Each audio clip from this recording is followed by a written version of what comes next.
Welcome to the course Evolution of the Earth and Life. Today we are going to talk about the life after the KPG mass extinction. The time frame that we are going to be talking about would be in Cenozoic. Now, unlike the other parts of the geologic time scale where we only divided them in terms of periods, such as within Mesozoic there are 3 periods: Triassic, Jurassic and Cretaceous. In Cenozoic we have a much higher resolution. So, in Cenozoic we divide them into periods, which is Paleogene and Neogene, but within these we can also divide them in epochs, and these epochs become very important for certain types of geologic events. So, there are different epochs within the Cenozoic, and they start with Paleocene going to Eocene, Oligocene, and these 3 epochs define what we call Paleogene in terms of period. Then we move on to Miocene, Pliocene and Pleistocene. So, Miocene and Pliocene are part of this Neogene epoch, Neogene period, and then there is another period called Quaternary. This Quaternary is the most recent one, and we can go from Pleistocene to Holocene. So, these are some of the division of the geologic time scale when we look at the Cenozoic. Today, we are going to be primarily focusing on the Paleogene events.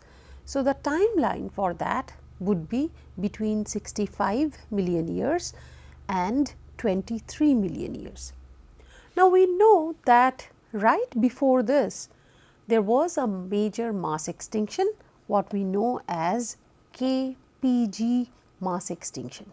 K stands for Cretaceous and PG stands for Paleogene, and this is the reason it is called Cretaceous Paleogene transition, and this is the mass extinction we have learned about. And today we are going to see how right after the mass extinction the earth start to see development of new groups and dominance of other groups. This is also a time where the climate actually changed drastically, and there has been multiple changes after that. So, before Cenozoic, the climate, our understanding about the climate is fairly poor because the climatic record is not so well preserved before this Cenozoic, but within Cenozoic through multi-proxy approach using different paleoclimatic reconstruction, we can have a very good understanding of how the climate of the Cenozoic world looked like.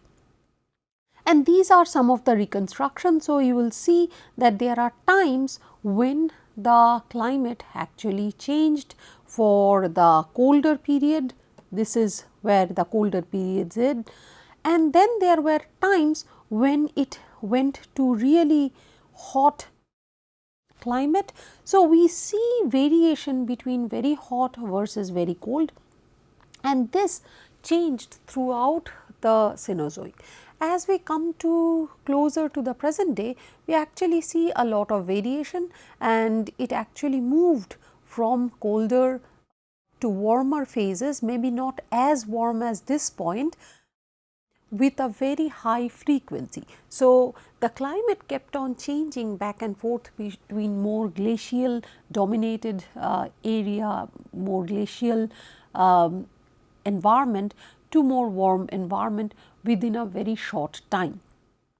And all of these changes also affect the land, because it also affects the land plants and how much plants you are going to get, what kind of plants you are going to get. All of these are often determined by both temperature, but temperature also affects precipitation, rain versus snow. So, all of these put together finally determine what kind of land plant diversity is there going to be. So, at the beginning of Cenozoic, we are talking about Paleocene, the climate was generally warming up and it had a much warmer temperature compared to today. And one of the other things that we should expect in these generally warming temperature is a lot of forests on the planet if it has a high precipitation.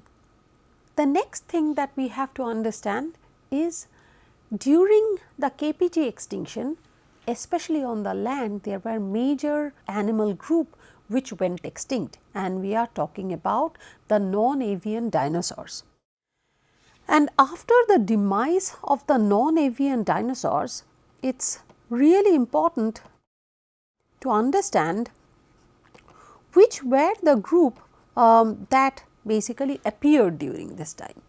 So, for a very long time, a historically long time, people thought that we started seeing mammals during Cenozoic, and the time before was primarily the time of dinosaurs, and therefore, it must have been a competitive exclusion. What that means is during Mesozoic, it was the domination of dinosaurs, and because the dinosaurs went extinct at the KPG boundary, it started with the time of the mammals because they outcompeted.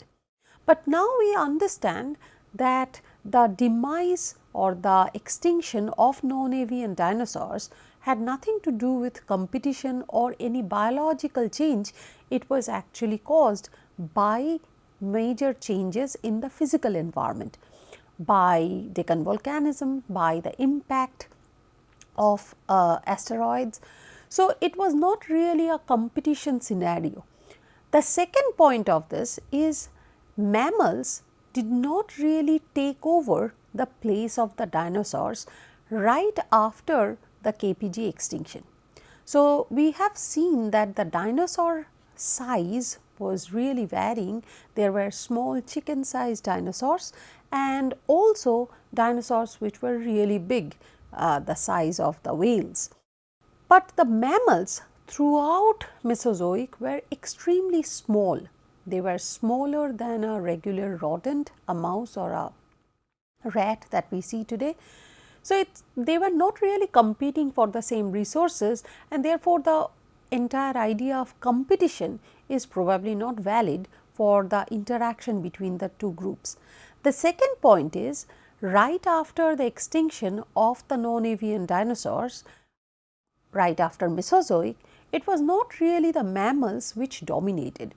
So, in an ecosystem, once the predator, which was primarily the non-avian dinosaurs on land, were gone, this predator position will never be vacant. There would be other groups which will take over that position, and that position was not really taken over by the mammals, it was actually taken over by birds.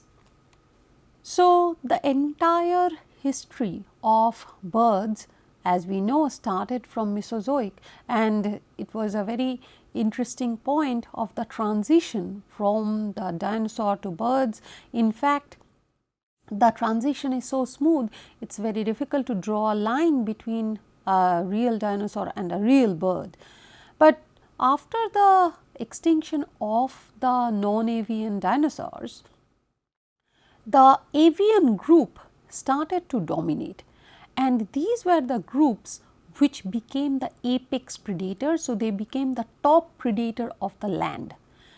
They were huge flightless birds, they had clawed feet and slicing beaks, and they basically were the most powerful animal group on land, and therefore, they started to act as an apex predator. This particular example of Castornis is a type of this large flightless extinct bird which we find from the records of Paleocene, Eocene. This particular picture is from the Eocene record of United States, and these birds were really powerful. The most important part of it is they had all the predatory apparatus, they had a very strong beak, they had extremely powerful claws, they also had extremely powerful muscle structure in their feet, which indicates that they could run and chase their prey. This is an artist's reconstruction of Gastonis during Eocene, and it is also interesting because what it is hunting is actually the ancestor of horse. Very interestingly, ancestors of the horses were much smaller compared to the modern horses, and in contrast the Gastonis was much bigger than a regular modern bird that we see. So, the Gastonis in some sense were much similar to ostrich or emu and much more powerful than that, and they could chase, they could hunt their prey, and they were completely carnivorous. Apart from these predatory birds, there were only a very few birds with flight. Majority of these birds were so heavily structured that they could not fly, they could not effectively fly, and we find no songbirds during this time. So, the more modern type of bird that we see today which can fly, which have various niche partitioning, started to appear much later, but the initial birds even within Cenozoic were primarily the type of these large flightless predatory birds. The other important transition that we start to see is among the mammals. Now, this is a picture which shows the mammal diversity that we see today, and this is what it shows. So, the top part of it is showing all kinds of mammals that we see today, and the bottom of it shows their relationship and also when did they start to originate. So, if you look at this side of the diagram, this has ages, and these ages can be derived by looking at their genetic structure and finally looking into their fossil record to calibrate. Using both of these data, it is possible to relate them through a branching diagram and also to say when did these branchings appeared.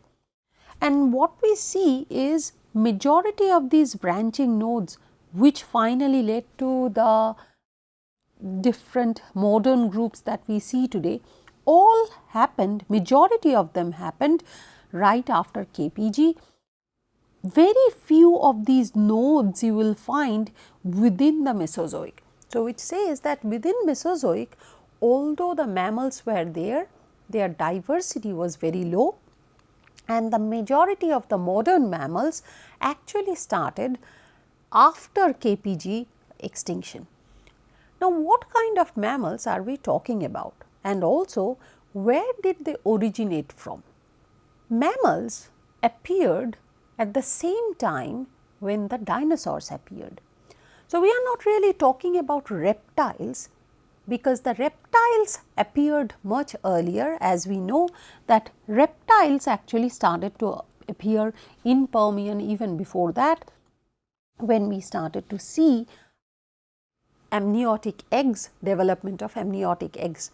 So, Dimetrodon was one of the Permian reptiles which we have a very good fossil record of.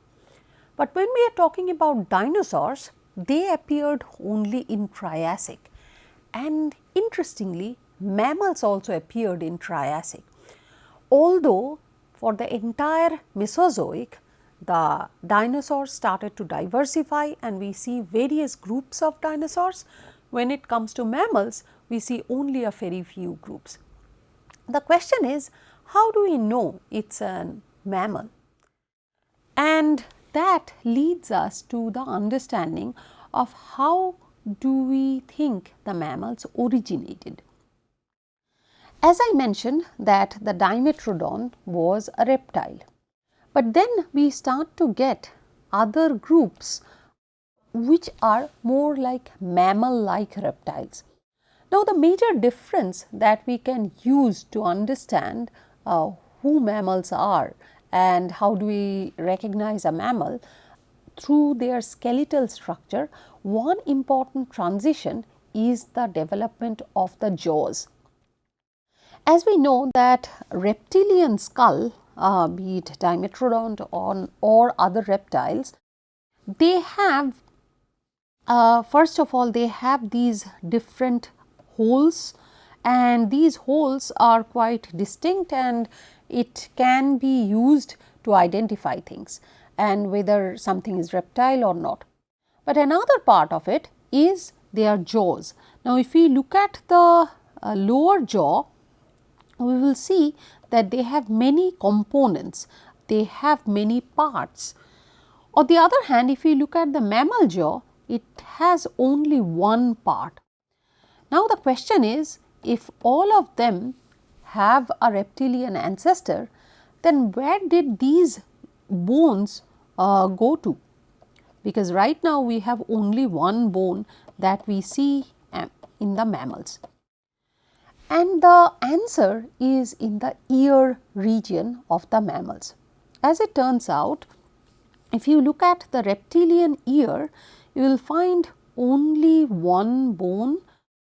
Sometimes this structure is quite primitive, whereas when we look at the mammal bones and mammal ear, what we find is there are three distinct bones. And one idea is that these extra bones that we see in reptilian jaw, the lower jaw, those have actually converted into the bones in the middle ear. And that is what shows the transition from mammal-like reptiles to original mammals. And this we started to find in different groups independently. So, there are monotremes, which are an outgroup of the mammals. That means it is a mammal, however, it has certain characters which are more similar to the reptiles. So, monotremes are groups which has a mammary gland, but it also lays eggs. So, egg laying is a character which is more similar to the reptiles, but they have mammary gland and the young suckles the milk, and that means it is a more mammal-like character. So, this is a group which sits somewhere between these mammal-like reptiles and an original mammal. There are other fossil evidences where we start to see these kind of transition, where we see these ear bones, development of proper ear bones which are characters of mammals. So, this middle ear bone became separated from the jaw in two separate lineages, one is monotreme and one is in this group. And both of these are showing the development of mammals, and these developments of the jaw region, of the ear region, sometimes of the tooth, these started to appear in Triassic, and that is how we know that the mammals were there in Triassic. And the early mammals were definitely small. An important transition of Morganocodon, this is one of the very early mammal-like organism, probably a true mammal. These organisms were much smaller than a mouse or a rat. So, they were really small organisms. Now, we will look at how the diversity changed over the Paleogene, because the entire Mesozoic we are still talking about these small mammals, and these small mammals have only one niche where they basically lived on a jungle and probably hide in the bark of a tree, and they are primarily eating insects.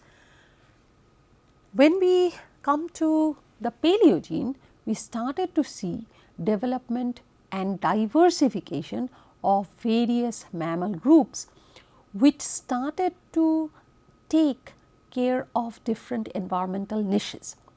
The most important development was the development of ungulates. So, these ungulates means it is the hoofed animal, the groups which have hoofs, and it can be divided into two types.